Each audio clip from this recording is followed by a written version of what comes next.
Shalom, selamat hari Minggu umat Tuhan dimanapun berada. Hari ini kita merayakan hari kenaikan Tuhan Yesus, dan gereja-gereja merayakan ibadah Minggu kenaikan Tuhan Yesus. Dan saya percaya bahwa kita semua akan diberkati oleh Tuhan, diingatkan kembali oleh Tuhan bahwa pada saat Tuhan Yesus naik ke surga, kita memiliki amanat agung yang harus kita laksanakan di dalam hidup. Puji Tuhan, dan hari ini kita akan sama-sama merenungkan firman Tuhan dan belajar bersama-sama sehingga kita boleh menjadi pelaku-pelaku firman. Hari ini pembacaan kita berada pada kitab Bilangan pasal yang ke-10 sampai yang ke-12. Dan kalau kita melihat Bilangan yang ke-10, ada sesuatu yang sangat mendorong hati saya di awal pasal 10 ini, yaitu Tuhan menyuruh Musa untuk membuat 2 nafiri perak. Dan nafiri itu adalah sejenis trompet. Dan pada saat Tuhan menyuruh mereka membuat nafiri, kelihatannya ini adalah persiapan untuk mereka akan berjalan, karena sesudah ini akhirnya tiang awan itu bergerak, lalu kemudian bangsa Israel mulai bersiap-siap untuk berangkat menuju ke tempat di mana Tuhan memimpin mereka. Di ayat yang kedua di pasal yang ke-10 ini dikatakan, buatlah 2 nafiri dari perak tempaan harus kau buat itu, supaya dipergunakan untuk memanggil umat Israel dan untuk menyuruh laskar-laskarnya berangkat. Apabila kedua nafiri itu ditiup, segenap umat itu harus berkumpul kepadamu di depan pintu kemah pertemuan. Ayat 4, jikalau hanya satu saja ditiup, maka para pemimpin, para kepala pasukan Israel harus berkumpul kepadamu. Jadi Tuhan menyuruh Musa untuk membuat 2 nafiri perak ini, dan tugasnya adalah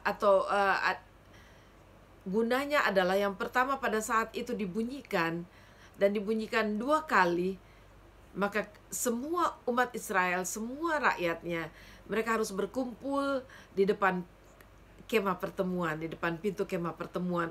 Tetapi kalau cuma 1 kali ditiup, maka yang berkumpul adalah para pemimpin, para kepala pasukan Israel. Dan rupanya bukan hanya 1 kali tiupan atau 2 kali tiupan, tetapi juga ada cara meniup yang lain yang disebutkan di situ adalah semboyan. Jadi cara tiup yang tertentu yang memerintahkan atau memiliki arti kepada laskar atau kepada pasukan perangnya, prajuritnya, untuk berkumpul, apakah itu yang dari timur atau dari selatan atau ada arti-arti yang lain. Rupanya mereka juga memiliki semboyan atau cara-cara tiup tersendiri. Dan peniupnya itu adalah orang-orang yang sudah dipanggil oleh Tuhan menjadi imam, yaitu anak-anak Harun. Dan trompet ini adalah untuk memanggil masyarakat, dan sudah pasti kalau semua bisa mendengar, itu berarti bunyinya itu begitu kuat, 2 trompet.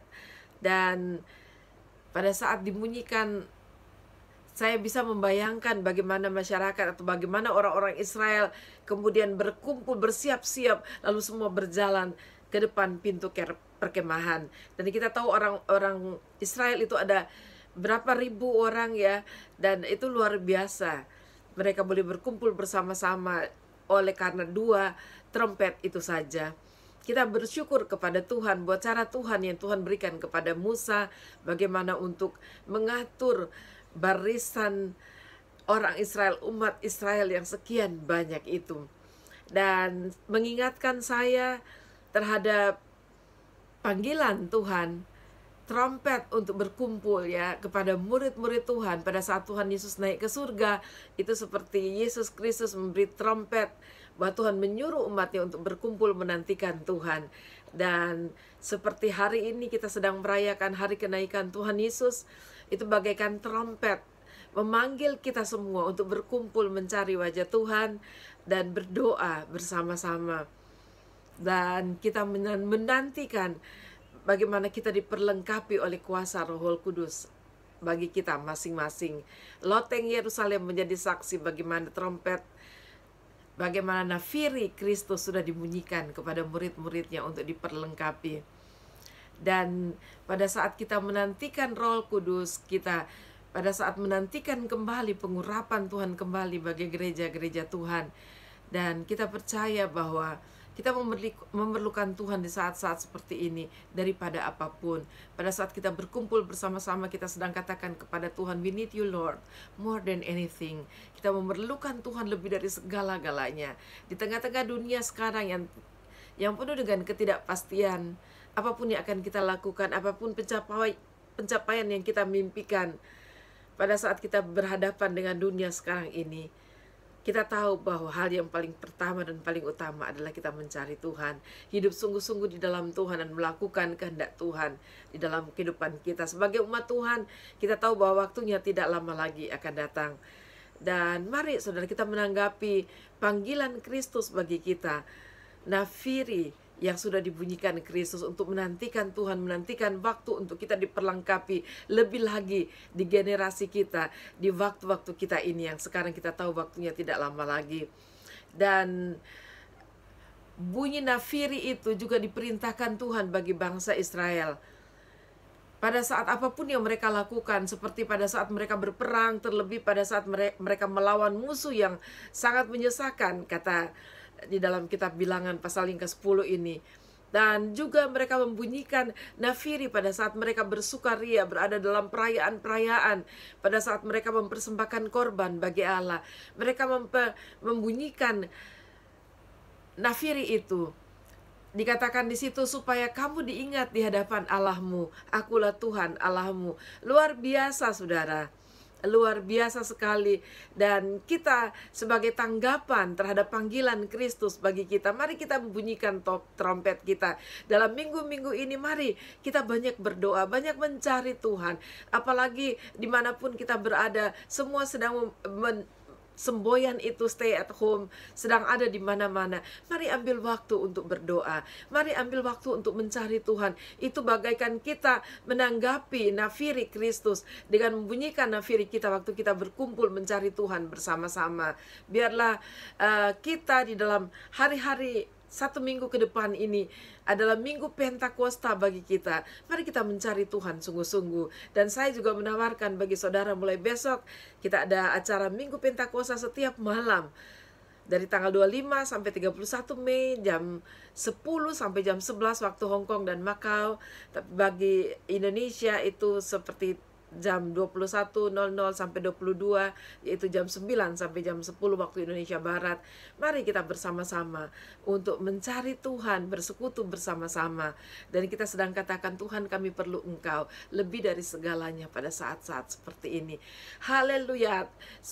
Nafiri Kristus sudah dibunyikan. Bagaimana tanggapan saudara? Saya sangat jadi bersuka cita mengingat hal ini. Hari Minggu depan kita merayakan Pentakosta, dan biarlah kita dapat bersuka cita. Pentakosta adalah awal gereja Tuhan terlahirkan, saudara, yang bergerak dan melakukan dengan agresif rencana Tuhan bagi gereja Tuhan. Dan mari kita bersama-sama mencari Tuhan biar lebih lagi kembali kita diperlengkapi oleh Tuhan untuk melakukan dengan sukacita panggilan Tuhan bagi kita semua. Mari saudara kita lanjut kepada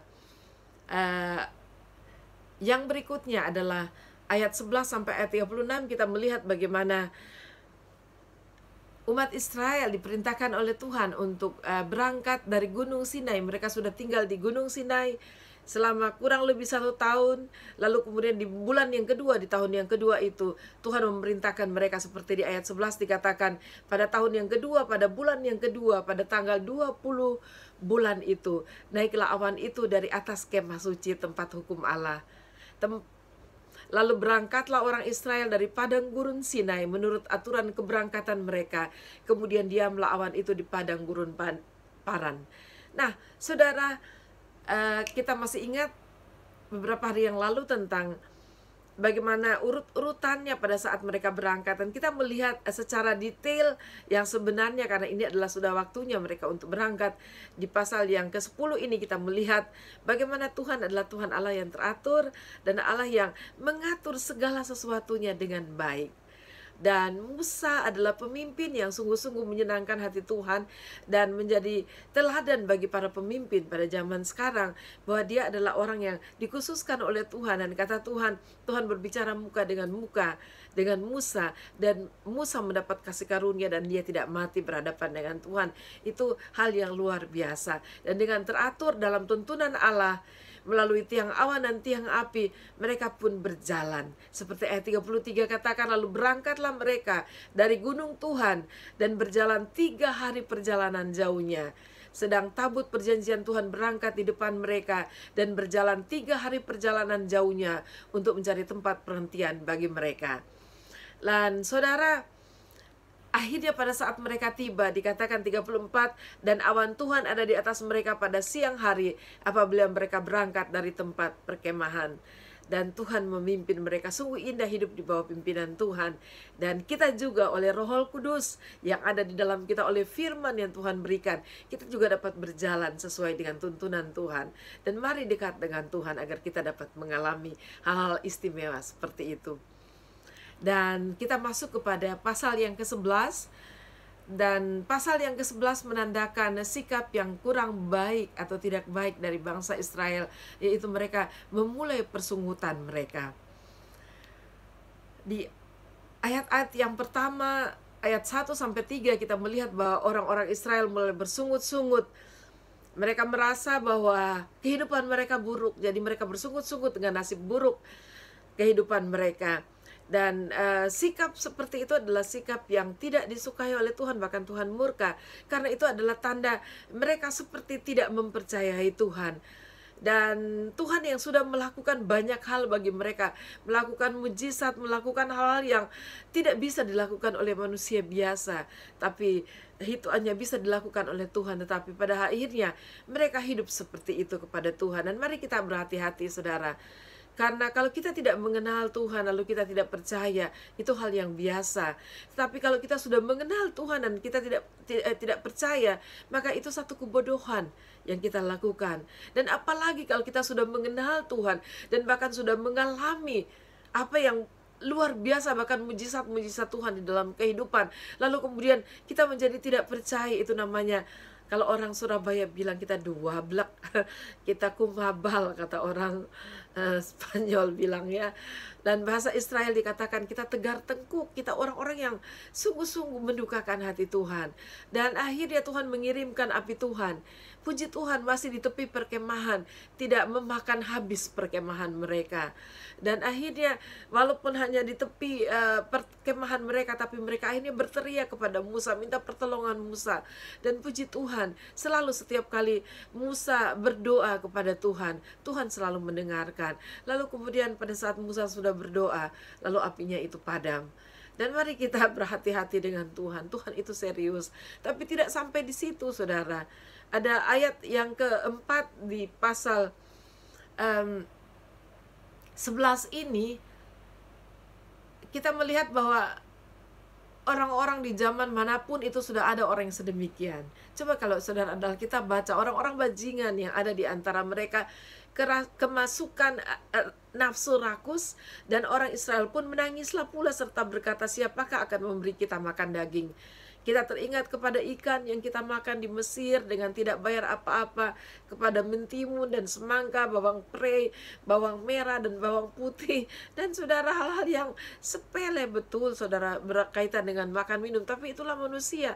Bahkan zaman sekarang ada orang juga yang akhirnya berkhianat kepada Tuhan, meninggalkan Tuhan hanya gara-gara nafsu semata-mata. Dan mari kita semakin berhati-hati kepada Tuhan. Mereka juga mengatakan di ayat yang ke-6, tapi sekarang kita kurus kering, tidak ada sesuatu apapun kecuali mana ini saja yang kita lihat. Dan saudara, Musa juga menjadi emosi. Musa juga terpengaruh dengan sikap bangsa Israel. Dan akhirnya Musa seperti datang kepada Tuhan dengan segala pengeluhan. Dan bahkan Musa mengatakan, Tuhan, apa yang kau percayakan kepadaku ini terlalu berat tanggunganku. Sampai Musa malah berkata, apakah saya yang itu anak-anak saya yang lahir dari saya dan sebagainya, Dan dia kemudian berkeluh kesah di hadapan Tuhan. Dia katakan, Tuhan, mendingan Tuhan bunuh saya daripada Tuhan membiarkan saya berhadapan dengan orang Israel seperti ini. Apa yang akan mereka lakukan ke saya? Nah, saudara, menjadi pemimpin itu memang tidak gampang, saudara. Seringkali berat berhadapan dengan hal-hal kepemimpinan. Tapi Tuhan adalah Tuhan yang baik. Tuhan menyuruh Musa untuk mengumpulkan, memilih 70 tua-tua di antara orang Israel. Di antara suku-suku, di antara pemimpin-pemimpin yang Musa pada saat mengatur bangsanya. Dan disuruh memilih 70. Sehingga Tuhan katakan Tuhan dapat berbagi roh, tanggung jawab, dan tuntutan yang besar yang ada di Musa, lalu kemudian dibagikan kepada ke-70 orang itu. Dan saudara, hal yang luar biasa yang saya ingin katakan kepada saudara, bahwa pekerjaan Roh Kudus secara luar biasa di tengah-tengah orang-orang pilihan Tuhan juga sudah bekerja daripada masa perjanjian lama. Dan memang itu menjadi lebih luar biasa sesudah Pentakosta, pencurahan Roh Kudus di masa perjanjian baru. Tapi kalau kita melihat, saudara, pada saat kita membaca di ayat 25 dan 26, pada saat Musa memanggil ke-70 orang itu berkumpul di depan pintu tenda perkemahan, kemah pertemuan. Nah, saudara, di situ dikatakan Roh Kudus hinggap. Ketika Roh Kudus hinggap pada mereka, kepenuhanlah mereka seperti nabi. Kepenuhan itu kalau mau dibilang seperti dipenuhi Roh Kudus masa Pentakosta, saudara. Dan bahkan 2 orang yang tidak ikut dalam pertemuan itu, mereka masih berada di dalam tenda. Dikatakan pada saat juga orang-orang yang berkumpul di kamar pertemuan itu dihinggapi Roh Allah. Mereka juga yang 2 orang yang ada di tenda itu dihinggapi Roh Allah, dan mereka kepenuhan seperti juga kepenuhan roh nabi-nabi. Dikatakan di situ dikenal roh nabi-nabi, kepenuhan roh, dan mereka juga kepenuhan roh dengan cara yang sama. Itu luar biasa, saudara. Dan sebab itu pada saat sekarang ini, mari kita mempercayai. Ada sebagian orang tidak mempercayai kepenuhan roh dan mempercayai untuk bahasa roh dan sebagainya. Tetapi kalau saudara mempercayai, saudara akan mengalami sesuatu yang spesial dari Roh Kudus dalam kehidupan saudara. Dan kemudian apa yang terjadi, saudara, setelah juga Tuhan memanggil mereka untuk berkumpul bersama, dan Tuhan mengabulkan apa yang diinginkan oleh bangsa Israel. Di ayat yang ke-19, ayat yang ke-20, saya bacakan buat saudara, bukan hanya 1 hari dikatakan Tuhan, tetapi Tuhan di dalam hal ini dengan satu kemarahan kepada mereka karena mereka seperti bersungut-sungut. Tapi kita melihat di balik itu Tuhan sebenarnya mengasihi umat Tuhan. Walaupun kadang-kadang umat Tuhan keterlaluan di hadapan Tuhan. Ayat 19 dikatakan bukan hanya 1 hari kamu akan memakannya, bukan 2 hari, bukan 5 hari, bukan 10 hari, bukan 20 hari, tetapi genap sebulan lamanya, sampai keluar dari dalam hidungmu dan sampai kamu muak karena kamu telah menolak Tuhan yang ada di tengah-tengah kamu dan menangis di hadapannya dengan berkata, untuk apakah kita keluar dari Mesir? Itu berarti bahwa mereka tidak mempercayai rencana Tuhan yang agung dan mulia. Pada saat Tuhan izinkan mengalami hal-hal seperti itu, dan padahal Tuhan memberi mereka makan mana, dan mereka tidak mensyukuri apa yang ada. Nah, saudara, itu sikap yang tidak baik di hadapan Tuhan. Dan Musa juga sebenarnya terpengaruh dengan bangsa Israel, sehingga Musa mengatakan, Tuhan, kita ini ada 600.000 orang. Wah, saudara, 600.000 orang. Dan kita ini jalan kaki. Dan di ayat 22 Musa katakan, dapatkah sekian banyak kambing domba dan lembu sapi disembelih bagi mereka, sehingga mereka mendapat cukup? Atau dapatkah ditangkap segala ikan di laut bagi mereka, sehingga mereka mendapat cukup? Saudara, Musa juga terpengaruh dengan sikap bangsa Israel, dan Musa juga sempat melihat keadaan yang ada. Dan saya menjadi teringat waktu Tuhan Yesus memberi makan 5.000 orang. Filipus berkata, pada saat Tuhan Yesus berkata kepada murid-muridnya, kamu harus memberi mereka makan. Dan Filipus berkata, di manakah kami dapat membeli roti sebanyak ini? Dan sedangkan 200 dinar untuk kami beli itu tidak cukup bagi mereka, karena mereka ada 5.000 orang laki-laki. Dan sikap ketidakpercayaan ketidakpercayaan akan firman Tuhan. Sehingga Tuhan harus berkata, apakah kamu tidak mempercayai aku, tidak dapat mempercayai firmanku?